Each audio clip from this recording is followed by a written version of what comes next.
इतिहास में पहली बार आरबीआई भारत सरकार को इतना बड़ा मुनाफा देने जा रही है। दरअसल आरबीआई हर साल ये मुनाफा भारत सरकार को देती है, चाहे वो कांग्रेस की सरकार हो चाहे भारतीय जनता पार्टी की सरकार हो। लेकिन इस बार का मुनाफा अभी तक का सबसे बड़ा मुनाफा बताया जा रहा है, 2,87,000 करोड़ रुपए।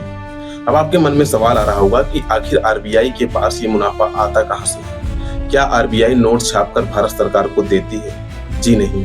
दरअसल आरबीआई सिर्फ नोट छापने की मशीन नहीं है, ये हर साल डॉलर खरीदता है, डॉलर बेचता है, वहां से कमाई करता है, सरकारी बॉन्ड से कमाई करता है और बैंकों को लोन देता है, वहां से कमाई करता है, विदेशी रिजर्व के ब्याज से कमाई करता है। अब इस मुनाफे से आरबीआई अपना खर्च निकालता है, उसके बाद देश के इमरजेंसी के लिए रिजर्व करता है, फिर जो मुनाफा बचता है वो भारत सरकार को दे देता है।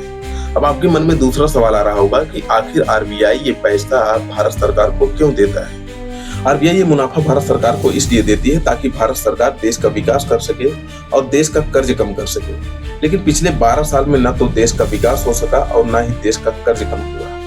अच्छे अच्छे सड़क बनाए गए, अच्छे अच्छे फ्लाईओवर बनाए गए, गवर्नमेंट हॉस्पिटल में लोगों को सुविधाएं दी गई और रेलवे में बहुत ही अच्छी सुविधाएं दी जा रही है लोगों को सफर करने के लिए। और रही बात देश के कर्ज की, तो ना ही देश का कर्ज कम हो रहा है और ना ही भारतीय जनता पार्टी का बैंक बैलेंस कम हो रहा है। दोनों रुकने का नाम ही नहीं ले रहे हैं, केवल बढ़ते ही जा रहे हैं। दोस्तों, मैं आपको एक बात बताना चाहता हूँ, आरबीआई वो बाप है जो बुरे वक्त और बुढ़ापे के लिए पैसे जोड़ता है, लेकिन बीजेपी सरकार वो नालायक बेटा जो हर बार नई इमरजेंसी बताकर आरबीआई से पैसा लेता है, विकास के लिए नहीं, अपने एंजॉय और अपनी पार्टी का बैंक बैलेंस बनाने के लिए।